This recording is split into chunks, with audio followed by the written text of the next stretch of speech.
Σήμερα ήρθα εδώ στο μίνι μελισσοκομείο που έχω το σταθερό για να κάνω μετάγγιση σε ένα δικυψελίδιο σε κανονικές κυψέλες για να συνεχίσει η ανάπτυξη, γιατί σε προχθεσινή επιθεώρησή μου είδα ότι μπλόκαραν. Αυτές οι παραφιάδες, αυτά τα μελισσάκια μάλλον πίσω είναι παραφιάδες οι οποίες κόπηκαν πέρυσι Ιούλιο-Αύγουστο με βασιλικά κελιά. Γονιμοποιήθηκαν οι βασίλισσες κανονικά, ξεχειμώνιασαν σχεδόν 4, τη βγάλαν το χειμώνα πάρα πολύ καλά. Αυτή τη στιγμή είναι 5, έχουν μπλοκάρει όπως είπα και ήδη έχω αργήσει, έπρεπε ήδη να τα έχω βάλει σε μεγαλύτερες κυψέλες. Αυτό θα κάνω σήμερα. Έχω δηλώσει ότι αυτό το blog και κατ' επέκταση και τα βιντεάκια τα οποία υπάρχουν μέσα σε αυτό και τα οποία είναι μόνο δικά μου δεν έχουν εκπαιδευτικό χαρακτήρα. Σε αυτό το blog δηλαδή δεν σας δείχνω πώς να κάνετε πράγματα, εδώ καλά δεν τα ξέρω εγώ. Κάνω και λέω πράγματα τα οποία πιστεύω, δείχνω το δικό μου τρόπο χωρίς να ισχυρίζομαι ότι είναι ο σωστός. Αυτό το blog, επειδή είναι καθαρά μελισσοκομικό, διαβάζεται μόνο από μελισσοκόμους. Ελάχιστοι είναι αυτοί οι οποίοι δεν είναι μελισσοκόμοι και θα μπουν από περιέργεια. Για αυτούς τους ελάχιστους θα κάνω μια αναφορά στο τι εννοούμε μπλοκάρισμα. Είναι αστείο να το αναφέρω αυτό σε κάποιον ο οποίος ασχολείται με τη μελισσοκομεία, είναι βασικές γνώσεις. Παρ' όλα αυτά, κάποιος ο οποίος είναι πολύ νέος ή θέλει να ασχοληθεί ή είναι εντελώς άσχετος με τη μελισσοκομεία και θα πετύχει αυτό το βιντεάκι, προφανώς και δεν θα έχει ιδέα τι εννοούμε όταν λέμε ότι μπλόκαρε το μελίσι. Μπλοκάρισμα λοιπόν εννοούμε ότι στις κυρίθρες τις οποίες έχει μέσα ένα μελίσι, μπορεί να είναι 3, 5, 10, δεν υπάρχει διαθέσιμος χώρος ώστε να εναποθέσει η βασίλισσα τα αυγά της. Έτσι λοιπόν, μη βρίσκοντας χώρο, σταματάει τη γέννα και το μελίσι, ενώ θα μπορούσε να αναπτυχθεί και οι συνθήκες τώρα την άνοιξη και ιδίως τέτοιες μέρες είναι ιδανικές, δεν μπορεί να το κάνει και μένει στάσιμο έως ότου βρεθεί καινούριος χώρος. Υπάρχει επιπλέον και ο κίνδυνος της μηνουργίας, που η μηνουργία στην ουσία εξαρτάται και από άλλους παράγοντες, αλλά ο βασικότερος είναι ότι το μελίσι ασφικτιά, θεωρεί ότι η φωλιά είναι πολύ μικρή για αυτό, έχει μπλοκάρει και αποφασίζει να φύγει ένα μέρος του πληθυσμού και με αυτόν τον τρόπο πολλαπλασιάζονται και τα μελίσια έξω στη φύση. Αυτά τα μελίσια λοιπόν πίσω έχουν μπλοκαριστεί γιατί είναι άνοιξη, ο καιρός όπως είπαμε είναι ιδανικός. Τα άφησα με πάρα πολλά μέλια μέσα αλλά και με γύρες για το χειμώνα. Κατανάλωσαν όσο δεν καταναλώσουν, απλά τώρα επειδή την άνοιξη αυτές τις μέρες οι ποσότητες γύρις που εισέρχονται καθημερινά στην κυψέλη είναι τεράστιες, καθώς επίσης και το νέκταρ, το οποίο όμως ένα μεγάλο μέρος του καταναλώνεται για το γόνο αμέσως μόλις μπαίνει. Αυτές λοιπόν οι μεγάλες ποσότητες γύρις που μπαίνουν μέσα έχουν ως αποτέλεσμα να γεμίζουν οι κυρίθρες με γύρι σε συνδυασμό με τα μέλια που άφησα, κάποια που αποθηκεύσανε, αλλά και με τον γόνο που έκανε η βασίλισσα, έχει μπλοκάρει τη γέννα της. Δεν υπάρχει διαθέσιμος χώρος. Λοιπόν, το δικυψελίδιο είναι αυτό. Ήδη έχω κάνει τη μετάγγιση του πρώτου τμήματος του γκρι εκεί. Το άλλο τμήμα το πράσινο θα μπει εκεί με κυψέλη επίσης πράσινου χρώματος για να τη συνηθίσουν όσο γίνεται πιο γρήγορα. Αυτό εδώ είναι λοιπόν το τμήμα που θα μεταγγίσουμε τώρα.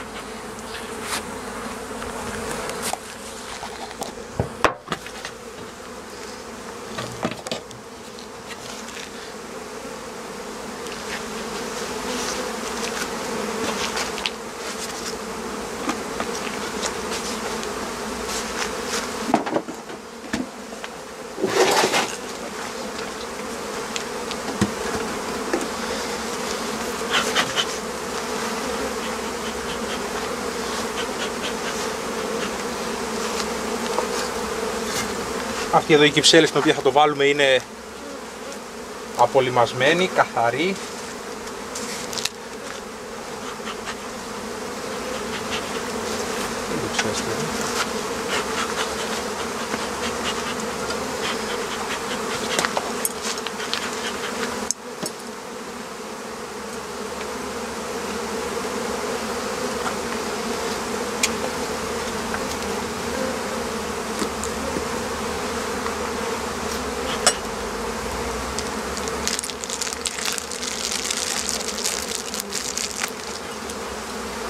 Βάζω το κυρόπανο που είναι η ανακλαστική μεμβράνη.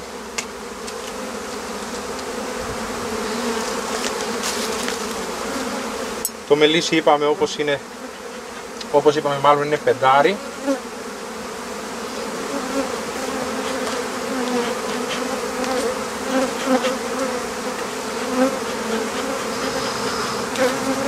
Και ακόμα και τώρα που οι περισσότερες ηλέκτριες είναι έξω, λείπει δηλαδή ένα μεγάλο μέρος του πληθυσμού, φαίνεται ότι αυτό το μελίσι χρειάζεται να μπει σε καινούρια κυψέλη.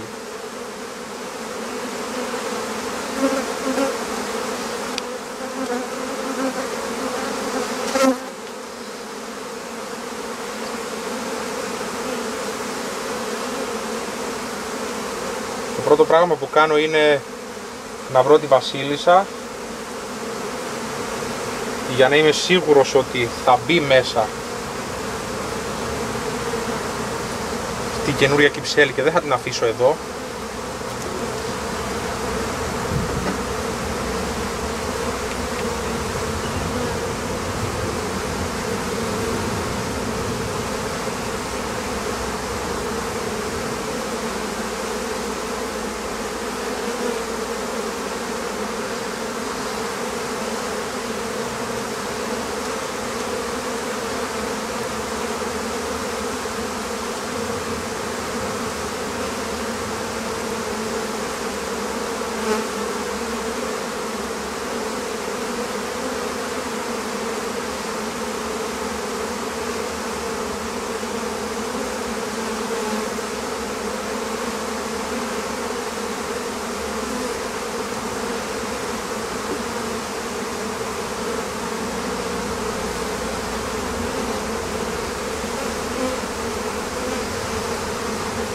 Εδώ είναι η βασίλισσα, την βρήκα,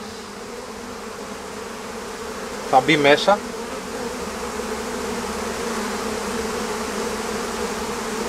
Επιλέγω η σειρά των πλαισίων να είναι η ίδια όπως ήταν και στην παλιά τους κυψέλη.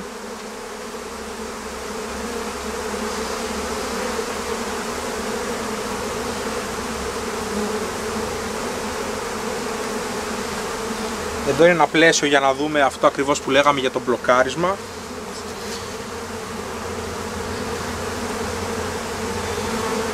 Πάνω έχει μέλια ασφράγιστα και λίγα σφραγισμένα.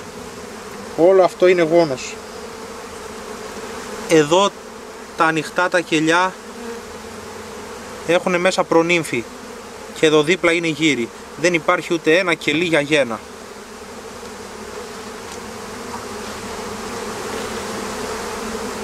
Αυτό το μελίσι ενδεχομένως, εάν είχε παλιές βασίλισσες, τώρα να είχε ήδη κατεβάσει βασιλικά κελιά και να ετοιμαζόταν για σμηνουργία. Επειδή οι βασίλισσες όμως είναι περσινές, γι' αυτό μου έδωσε την ευκαιρία να το κάνω και δεν αποφάσισε ήδη να φύγει.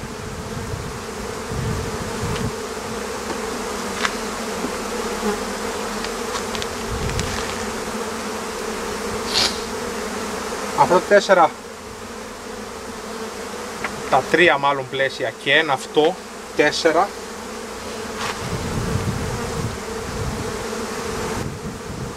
έχουν γόνο ίδιας έκτασης με το πλαίσιο που είδατε.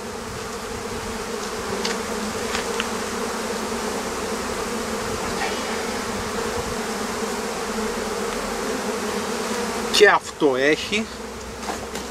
έχει εδώ πολλά μέλια σφραγισμένα, γύρες, και εδώ στην άκρη, στη μέση μάλλον, έχει αυγά.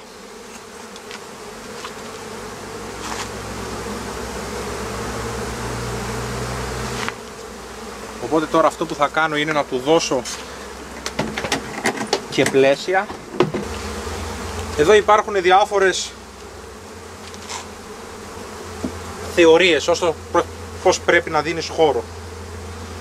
Κάποιοι τώρα θα το γεμίζανε, είναι πεντάρι σφιχτό, θα το γεμίζανε και θα το κάνανε, θα βάζανε 10 πλαίσια, συν 5 δηλαδή, θα γεμίζανε κυψέλη. Κάποιοι θα βάζανε 2-3. Εγώ επιλέγω, είναι δηλαδή μελισσοκομική μου αρχή, να πηγαίνω πολύ συντηρητικά τα μελίσια.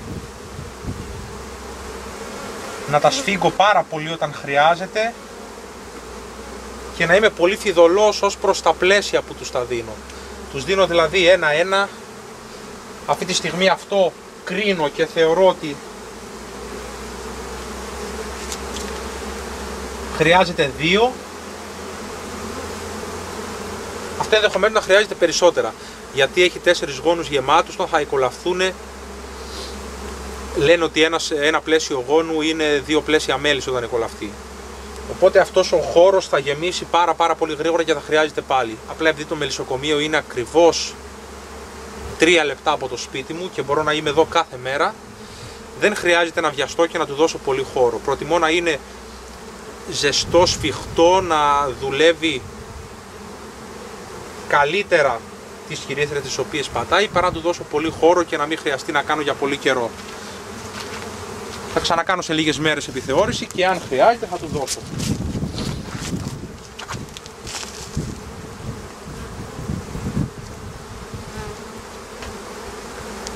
Τα φέρνω προς τη μια πλευρά της κυψέλης.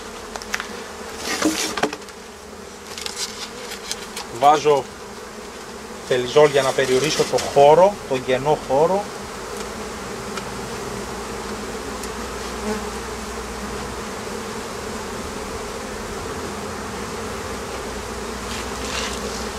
Και από πάνω το κυρόπανο.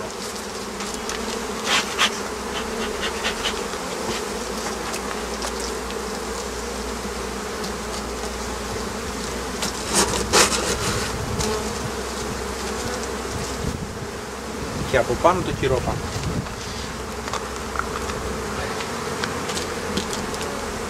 Και τα πιατάκια τους, αυτό μελίσι δεν θέλει κάτι άλλο.